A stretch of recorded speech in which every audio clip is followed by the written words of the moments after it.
Aloha, I'm Robert Wintner. I've already installed the author's memo to explain the title of my new story collection, Critical Mass. Here's the picture once more, and I'm going to read a sample from the first story. I like to start at the beginning, and once again, as you can see, that's my dog Cookie. She is cute as a button, but you won't believe the stuff she gets into, comes up with, and causes me challenges on.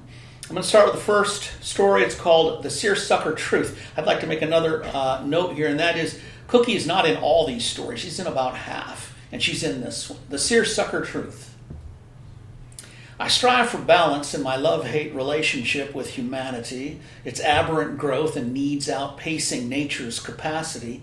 Few people put redemption over consumption.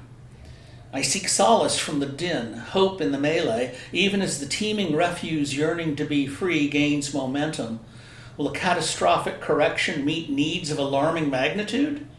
Dark thoughts flash. My skivvies snag my foot to block insertion as I hop on one leg with dim prospects for sliding in or love in any form. You fucker, I might say, waking up to what's ahead.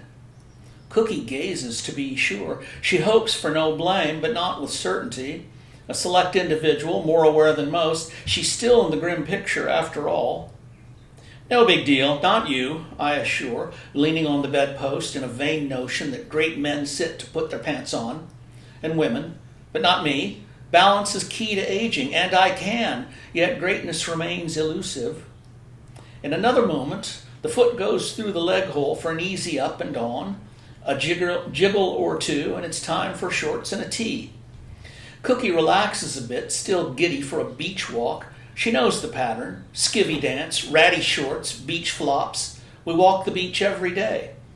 Skivvies help buffer the nuts and keep the shorts up, having purpose as few things do. Cookie knows the skivvy drill well. The dog also serves. Some people say she's spoiled, like she might not deserve a premium diet, beach walks, and social contact. I say she does. Who are they? Nobody is who. Fun time is natural for Cookie and costs only me. I pay. She's a pain in the ass with the nudge, willful insistence, needs, urgencies, and outbursts. But life is better with a dog.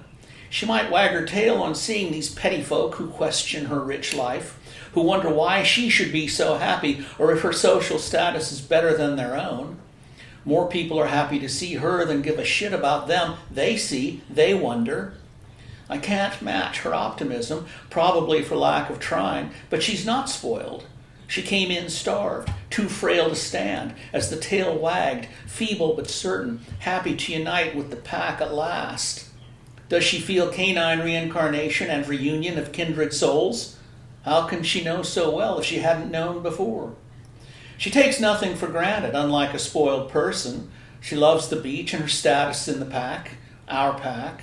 She assumes free rein in mooching snacks from tourists, loving those snacks and tourists too. Some ask on each annual visit if she remembers them. She says yes if they have chips, even if they look alike. Service dog status goes beyond an official jacket with a label to satisfy fools. Her clear purpose is joy in the moment, delivering to all, including the truly spoiled and less deserving. A sounding board by nature, she fields quirks and queries, doubts and longings. She knows what to do, offering hindquarters for a scratch, giving what most curious tourists crave, a dose of dog. They miss their dogs on the long view back to home, knowing who loves them most. Redemption is for travelers to receive. Her spirit is strong, not spoiled, insistent and confident. She might bark at odd apparel. She might bark at anyone with dog meat on breath. Oh, they do in lesser segments of Oceania and China, where overpopulation takes a deathly toll on nature and more noble species. In any event, her precise communication skills show heart and head. She may lower forelegs to play posture or prance for a dog coming along, though play is brief in the elderly phase. She tail wags for dog people as well as the less evolved who seem fearful of her size and teeth, who can't sense sugar content. Fear is a choice for some, a trait for others. So is superiority. We passed a big slob one day who paused for the lofty view. She looks tired, he said. Cookie ignored him, slogging through the sand, looking out for kiavi thorns. Smart dog, shuffling rather than stepping, because a single thorn leaves a lasting impression. So do you, I said. The slob hung his head. Yes, I know. Another beach walk brought us to a preserved woman with chest enhancement. Pausing, pert and poised, stomach in, chest out, she asked, "How old is she?" 10, I said. "She looks much older." "How old are you?" I asked. Taken aback, as if her age should be a more delicate topic than Cookie's age, the woman looked both ways before crossing. 59. "There you go," I said. I thought 64, but held back to let her reflect on vanity and nosy questions. I could have said she looked good for 59, but she seemed more aligned to a dog's relative greatness.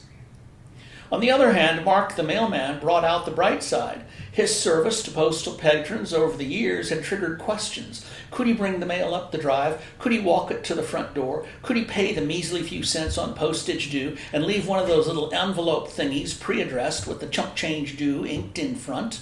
Could he? Not at our house, where Mark came up the drive, riotous barking and a running leap into his rolling Jeep, up and onto his chest for a tongue lashing. What had Mark thought on his first drive up? Had spoiled people depressed him? Had he thought Cookie going jugular was a better risk than himself going postal? Had he thought she'd go jugular?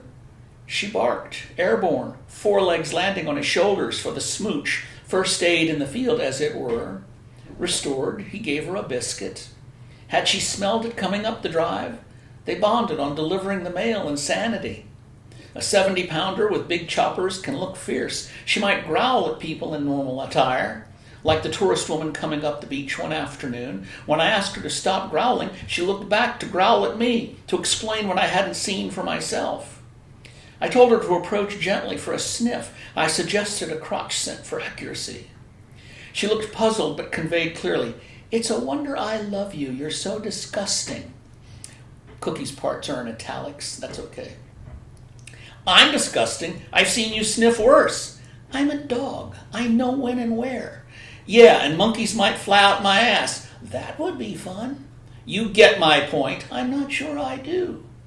"You're often disgusting, licking your snatch, taking a dump by a family gathering as if a doggy smile makes it innocent." "But it does. It is. They love my smile. They miss their dogs. They know my name." "It's shit, and your name is on your collar. And what about the long blade sweetgrass that hangs out your butthole, and I have to pinch it and slide it out, everyone watching? Oh, not too fast. I do that for you, and it is disgusting." "You use a doo-doo bag so your lily white fingers won't get soiled. So what? I do it for you." "I don't like it, and I've asked you not to eat grass. And the operative word is not soiled, it's shit." "You could take a doggy lesson. You might do better on a doggy smile instead of a sourpuss. You seem intentional and deliberate. They see it. They know you have a bone to pick." "Does this mean you're not going?" "Going where?" I nodded up toward the woman, now retreating, perhaps on an instinct of her own. Who chases a retreat? An insecure dog is who, which Cookie is not. She stared, waiting for the next stimulus to come along. She perked in no time at a woman and man, he in a T-shirt and swim trunks, she in a pareo to the ankles with dramatic flounce in the uppers. Dark-skinned people with facial features of the Indian subcontinent looked different from usual tourists on our beach. Cookie barked, "No!" I'm going to stop right there. I'd love to go on. I think it's great fun, and it does get thick with a particular woman tourist. Not that thick, but anyway, it's great fun. I hope you liked it. Critical Mass, Robert Wintner, that's me, and this is Cookie, the star in a few of the stories. Aloha, once again.